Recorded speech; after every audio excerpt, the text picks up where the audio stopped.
Hey guys, what's up? It's Anish here today with the ambitious card routine. The ambitious card routine is a trick where the spectator's card always returns to the top of the deck. This card trick involves double and triple lifts, so for those of you who are just starting out in Magic, you're going to find that fairly difficult, and which also explains why this video is fairly long. But without further ado, let's get straight into the trick. Pull out the deck of cards and place the deck off to the side. The cover off to the side. You could give the cards a few shuffles, it doesn't matter, and ask the spectator to pick any card of their choice. Let's suppose they pick this card. They could take a look at it, I could take a look at it, it really doesn't matter. The 5 of spades. So what I'm going to be doing now is I'm going to be taking the 5 of spades and placing it into the middle of the deck. Okay, great. Right? And for this trick, it involves the spectator snapping their fingers. So I want you to go ahead and snap your fingers. I don't have a spectator in this case, but that'd be their snap. And immediately, your card jumps to the top. The 5 of spades is now in the top of the deck. Let's try that one more time, shall we? Let's do that. Okay, watch the card as it goes inside. That card went inside. I want the spectator to snap their fingers. They proceed to do so, and the 5 of spades is back on the top. Very impressive. Even I myself am kind of surprised as to how that's working out. Okay, quick. That's it. It's done. Snap. Card's back on top. Great, so this card doesn't seem to be leaving the top at the moment.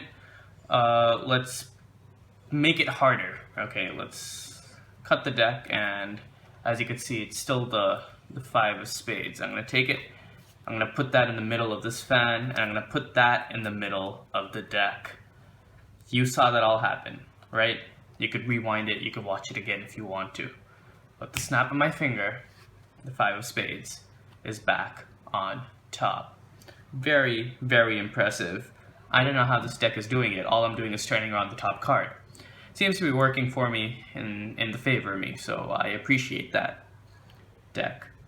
Anyways, I'm going to take the 5 of spades, place it there, and I'm going to take around half of the deck and place it over there. I'm going to give it to the spectator, and I'm going to tell them, okay, since we only have half the deck now, it's going to be easier to observe the trick happen. So watch carefully. I push the 5 of spades inside. Snap of my finger should now be at the top of the deck. Well, wait a second. That's the king of diamonds. That's the wrong card. Let me try that one more time. I could cut it out if I wanted to, right? Snap. Still the king of diamonds. What am I doing wrong? Wait a second, guys, I think I found it. This is technically the bottom half of the deck, right? That's the top half of the deck. So if the card's calculations, and if my calculations are correct, that card should end up on the top of this deck. I haven't touched the deck until now. I'm going to ask the spectator to turn over the top card. When they do so, to their surprise, it's the 5 of spades. And that's the trick, guys. That's the trick. Make the card keep appearing back on the top in impossible ways. Okay, so that was the performance. Before we get on to the tutorial, I want to tell you guys one thing. This is going to involve a lot of sleight of hand. Sleight of hand meaning things such as double lifts or triple lifts. And if you're ready for that, then go ahead, give it a shot. If you're not, I'll try to make separate videos on these concepts, how to double lift, how to triple lift, so on. I mean, it all falls in the same thing, and once you get it once, it's very easy to adapt that move into different tricks that you do. So I'm just saying right now, there's going to be quite a bit of sleight of hand, but with that being said, let's get straight into the trick. So first, we could shuffle the cards. Until the choosing of the spectator's card, we can do whatever we want. Even the spectator's choice is random. We show the card to the spectator. It's the 9 of diamonds in this case. And the first move that we do is insert the card into the middle of the deck. Now this in itself is a fake move. So while the spectator is looking at their card, what you're going to be doing with the deck is you're going to be, okay, so let me try to turn my hand around. you're going to be getting 2 cards from the top, just like so with your thumb, and you're going to pull it up a bit. You can see that? Just pulling those 2 cards up a bit, and I'm going to hold it with my left thumb and my right, middle, and ring fingers. So from the front, it looks like it's a normal deck, but from the back, that's just 2 cards over there that we got from a thumb break, 2 random cards, and I don't know if you guys can see that. Those are 2 random cards that we got from a thumb break, and this card. This is while the spectator is looking at their card. So they look at their card, I see, okay, it's the 9 of diamonds. I'm going to insert that back into the deck, and what I'm actually doing is I'm just going to the bottom over here, and I'm going to push the card inside. So that's technically the 3rd card from the top, but when you look at it from this angle, I'm pushing it in from this angle, it looks like that card is legitimately going in the middle of the deck. So you push it inside, and you square it up, and when you go to square it up, you could just push the top 2 cards down, and ta-da! That's the card 3rd from the top. So it was the 9 of diamonds. Now all you do is you talk to them about how this is a trick about whenever they snap their fingers, the card is going to return back to the top of the deck.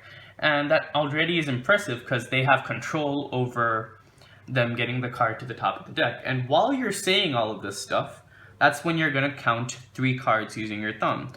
I find double lifts easier because 2 cards, you only have to count 2, but 3 cards is a bit more.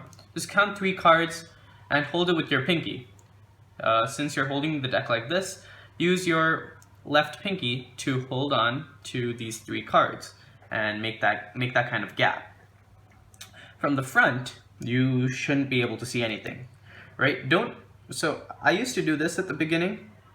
Like, I used to hold the cards like this, so the break would still be in the back, but they could see that I'm holding a break. So don't do that. Make sure the cards are slanted downwards, so this looks like a normal deck from the front view, but from the back you could see that you're holding the triple lift. So then they snap their fingers, you go ahead, you hold all 3 cards together, slide it like so across the deck, and then turn it around. They see the 9 of diamonds. They're surprised. You're like, okay, that's very interesting. And you could sort of develop this approach towards the trick where you say, wow, how is this even happening? I don't even have control over this, right? That makes it more interesting and more appealing to the audience. Like, you're not even doing anything, all you're doing is turning the card over. So you turn it back around, and this time you say, okay, let me take the card, let me push it into the deck. Now, you can ask the spectator to push it into the deck, but there's a risk with this. Sometimes they're like, okay, can I look at the card? And they turn the card over, and they realize that's not the 9 of diamonds. And for cases like those, you're going to be in trouble. So you might as well go and push the card in yourself if you're just starting out with the trick. Or if it's someone you really trust, they're not going to do stuff like that, then you could go ahead and do it to them. But for most of the cases, I suggest you push it in yourself. You ask the spectator to snap their fingers again. You simply do a double lift. It's the same concept as the triple lift. You just use your thumb to count 2 cards now. You hold on with a pinky, and you flip those 2 cards over, and the 9 of diamonds is back on top. And so you turn that back again. The 3rd time it's much easier, because once you insert it quickly, you ask them to snap, you turn it around, it's just a single card. But one thing is, when you're turning around the single card, make sure that you turn it around the same way as if you were to turn around 2 cards or 3 cards, because if you're going to turn around the double lift like this, and then you're going to turn around the single lift just like, okay, look at that, right? They're obviously going to know something is up when you're turning the card around. So always make sure you turn it around the same way, even for the single lift, and you turn it back. Now the next part of the trick is the fun part, where you do the fanning. The fan, if you could do it a few times and you could get used to it, starting off it's going to be kind of difficult to fan the cards. But yeah, let's get on with the trick. So what you do in this part is you're going to count using your thumb 2 cards from the bottom. And now I find this specifically hard. So what I do is I gently pull with my left hand, and I get 2 cards reaching out like so. Then I use my left thumb and this part of my hand to push these 2 cards down, and then hold it with my right thumb. So that's how the thumb break will look. And all this happens really quickly. So let me show you one more time. I just push 2 cards and act like I'm squaring up the deck, and now I've held 2 cards with my thumb. Just practice it over and over again, you'll get used to it. You just need to hold 2 cards using your thumb like this and separate it from the rest of the deck. Now, you cut around 3/4 of the deck, okay? And you bring it to your left hand, okay? Now you push the 9 of diamonds forward. But while you're pushing the 9 of diamonds forward, these 2 cards that you're holding with your thumb, you drop them off over here, okay? But if you're gonna show it like this, they're gonna see that there's 2 cards dropped on the top. So what you have to do, this is a very sneaky move. So the 9 of diamonds is on top. You push it, drop the 2 cards, so release the thumb, release your right thumb, and just turn it around and show them that the 9 of diamonds is here, so they can't see that. That's called a risk kill, so you don't give them a chance to see that. And what you do now is you push that card inside, and then you take it up like this. So this isn't even the 9 of diamonds, this is a different card, since we have 2 cards that are completely random now on the top, and then we have the 9 of diamonds. So this isn't even the 9 of diamonds, but in that one motion, it looks like this card that we just have is the 9 of diamonds. Let me show you guys one last time. Go like that, show 9 of diamonds, push it inside, take it. And this is some other random card. So now with your right hand, you have this set of cards. What you do is you hold on to a corner of the deck and you just try to spread it out. Just doing it slow is kind of difficult, but I'll give it a shot. So basically you spread it out like so. If you find the fan difficult at the start, you could just stick the card in there and you could just push it inside.